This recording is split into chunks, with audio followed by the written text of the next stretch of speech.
Well, all right. Today we are looking at a fresh website, floridafence.com. Howdy, my name is Kiram from Clear Imaging, clearimaging.com.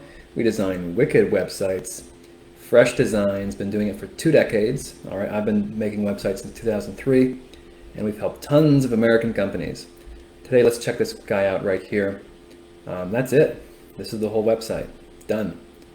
Let's see what this is missing, and let's see why this isn't workable from a point of conversion rate optimization. So we also call that CRO, conversion rate optimization. The idea is you're converting a visitor into a sale or a lead, right? It's a conversion. You're transforming them. Now, this works by first getting people to your website. So either you're making posts on the socials, or people are finding you on the Google, or you're paying for Facebook ads. Either way, people land on your website, you get traffic, and then what do those visitors do? If they buy or become a lead or contact you, that is a conversion. So let's see how do you improve your conversion rate? Firstly, it's always helpful to have a sticky navigation. So what I mean by that is if I scroll, the navigation scrolls with me. This one is stuck up here and doesn't move. So this moves with me. So this way the prospect always knows where they are. All right, they have a stable anchor point. Additionally, if you have it like this one with your phone number present, you always have a call to action present, which is very good for your conversion rate. That's something here at Clear Imaging that should get optimized. Instead of having the social buttons, I would like to see call now, and that's always with you. You always have a call to action, right? And then you always have the navigation so you know where you are. So that's one thing that could be improved on this website. Next, this initial view that we have, this is called above the fold. As soon as I scroll down like this, I'm now below the fold. All right, so everything below that is the rest of the website. That's called below the fold. This initial view here above the fold is not communicating to me. All I know is they've got some phone numbers and they have something to do with Florida because of this big logo. But this text down here is completely out of the way. It's not apparent to me. I'm not going to read it. I would have to be very interested to look down here. My eyes go like this, and there's nothing here but a photo, and that is deadly. So whoever made this website was under the false idea that, oh no, we need to feature our photos and not overlay text, which will distract people from our beautiful photos.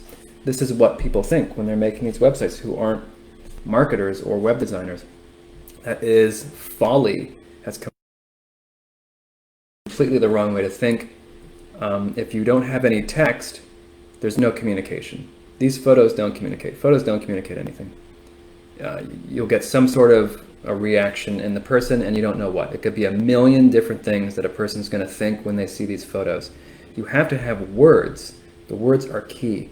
So we need to have some words on top of this. For instance, if over here at Life with Paint, we didn't have any of this text, and we just had the photo, who knows what someone's going to think? You need to communicate with words and with headings. Although photos do speak 1,000 words, it's 1,000 different concepts. You only want one concept, and that concept is we do X. All right, we design websites, and this is what you need to do next. All right. So over here, we need to put something like, we solve your fencing issues with our blah blah fences so you can have security and privacy. You need to spell out what you do, what problem you solve, and then what they need to do next. So a call to action. This is called a unique selling proposition. It's got to go right here on top of the photo, all right, overlaid. And so you'll just tint the photo a bit and then just put that on top of here. So we solve problem X with product Y, so you get solution, so you get end result Z. So I want to see that unique selling proposition right here. Nice call to action for a free quote request, so they can get an estimate on how much it would cost to do a fence. And then we would have a very complete communication here. You know where you're at, you land on this page, you know what problem they're going to solve for you, you know what they're going to give for you. There's no guesswork, there's no trying to figure anything out. You can't leave it up to the website visitor to figure it out. You have to spell out everything for them, because people are in a daze, all right? They're half hypnotized when they're online, and they're just consuming, very little thinking. You need to do their thinking for them and tell them exactly what problem you're going to solve, what they're going to get out of it, and then what they need to do next. 3 to 5 seconds, you have to do that. So this real estate is super important. Call to action down below, and then I want to see some trust logos. So since these guys are contractors, maybe one of them is a general contractor, so I'd like to see some general contractor licenses or some fencing associations or something like that. Just put some third party over here, awards, if they've received any awards like Angie's List or Yelp, Home Advisor, House, whatever that is. Let's get some logos put down here to build some legitimacy and some trust, okay? And never again, and I hope you never make this mistake of putting your key text down in the corner out of the way. It's got to be right up front, big and bold, twice this font size, by the way, nice and big, right up here, and then tint the photo. So then we've got some text. This is for their SEO, because they want to be found by Google.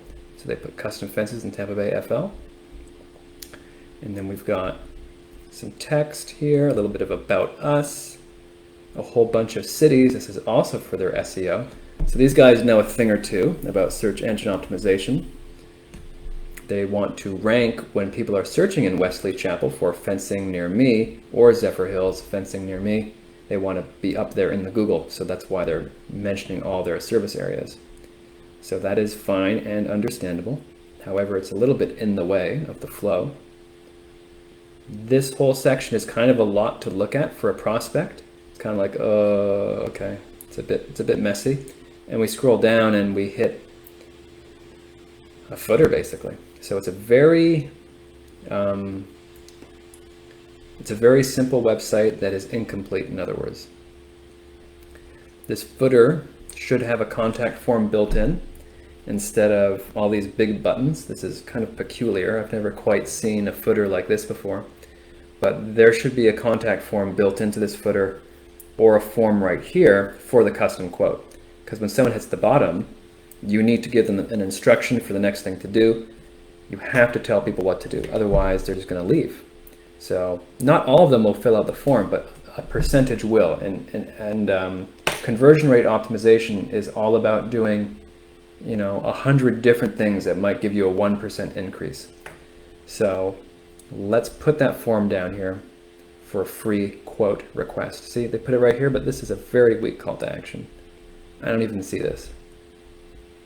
I mean, this is nice, but there's so much competition here with this big heading, this photo, this heading, because people read by headings when they're online. They scan read and they don't read the small text, okay? So that's why you don't just cram in all of this stuff in one view, because people are just going to look heading, okay, let's see if there's more information further down. So you have to make it very digestible, okay? Make sections, nice big sections, lots of space to breathe. The next section, featuring each heading in its own space.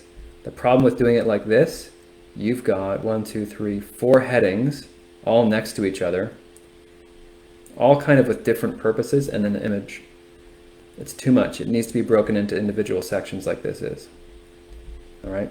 This section talks about the problem. This section talks about the solution. This section talks about an objection and a handling, right here, a handling. Right? And here's another section. We're not cramming it all into one view. That's the problem with some of these older websites, is they're basically these websites that are a short page.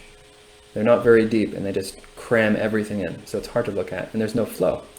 When you do your website like this with these large sections, you're creating much more of an actual funnel where you show intentionally one section at a time. Okay, this section. Okay, this section. There's supposed to be photos here, by the way. So you're in much better control of the website visitor when you make those sections. When you just dump it all on a page like this, it's basically a confusion. Someone looks at it and they're going to leave because it's too much to look at. So do your stuff like this. Lots of negative space, and by that I mean empty space, okay? Nice big headings, one heading per section, subheadings within that section. All right, next section, one heading, small text. The next section, right, one heading, small text. The heading is supposed to sell the text. You know, don't just put paragraphs upon paragraphs. Make the headings, use headings frequently, and make the headings just touch on what the content below is about, so people actually read the content. So that's one of the issues with these older websites. There's no flow. It's just like a big splat on my screen, all these different sections. This could be broken down into 4 different sections, and people don't mind. People don't mind an endlessly deep scroll. Like, you might think this website's a bit too deep. Hardly. It could have several more sections. This isn't even that deep. People do not mind at all scrolling down. It's very natural. It's what people do when they're online, and it isn't something to be afraid of. So those are some valid points. There's a whole lot else that's missing here on this fencing website.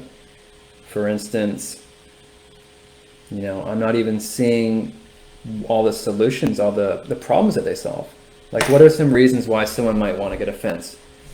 So there's the aesthetic factor, right? There's the privacy factor.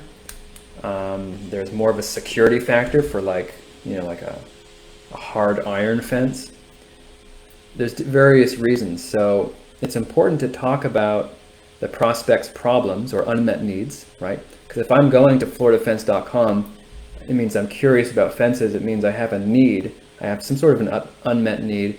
What could it be? Well, there's only so many, right? They need to talk about that on their website with one section for each. Or they can put it like this, and they could like put, okay, why are you here? Why do you need a fence today? Why do you need a fence? That might be a little too direct, maybe not. But, you know, why do you need a fence? What do you need a fence for? And then we put, I want my home to look pretty, or I want privacy, or I want, you know, proper security. That way people can identify, like, oh yeah, that's why I'm here. Okay. That's going to help a lot with your conversions, because then they're going to want to click on that one to learn more. You could even go so far as to make full sections for it, right? So, you know, privacy over here, security here, beautify your home here. Each one has an explanation. Each one has a call to action, right? Each one would link to that page that's all about that, right? That way you can send that traffic. That way you can send those people to the right pages where their unmet need is going to be addressed. You can't have the homepage do all the heavy lifting. You need to kind of sort the traffic and send them to the right places. So that's an important thing to add to your website. Consider it like segmenting your audience, right? Life with Paint does that up here with, all right, somebody is interested in doing a painting class. Okay, well, do they want to go to venues at a cafe or a pub? Do they want to have a private class, right? Like with a birthday or at the office, or do they want to paint at home? Different needs, right? Same thing with the fencing guy. Do they want security, privacy, or beautifying their home? So it's always a good thing to segment out your audience. That way you can send them to a page all about that one point, so you can give them the full pitch. You can't give the full pitch on your home page for all of these. You can just touch on it, you know what I mean? Give them the full treatment once they click, once they choose their interest. So that's a pretty important element to add to your homepage. And not every website is going to need to segment its audience into certain things like that. I think a lot of them do. It just depends on what you're selling. but it's always a good idea. Now, if you want your website to be properly done, you know where to go. clearimaging.com. Clear Imaging. We design wicked sites. As I said, I've been doing them since 2003, since the old days. The company itself has been doing it for longer, and we've done lots of websites in the US, helped lots of small businesses. So we know what we're doing. Come on down to clearimaging.com. Let us know if we can help. And I would love to hear from you if you have a website and you're just not sure about it. Go ahead and drop it into the comments, and I'll take a look. We can do a little video, and I can give you some suggestions and give you an exterior view of the site, see what's good, see what's bad, and some suggestions on things you can do to improve it and start getting those cash dollars. All right? It's all about converting your visitors into sales. Your website is not a business card. It's not a flyer. It is control. It is, it's your company, and it needs to produce revenue. So we can help you with that. So drop it in the comments and I'll take a look. Until then, thank you very much and take care.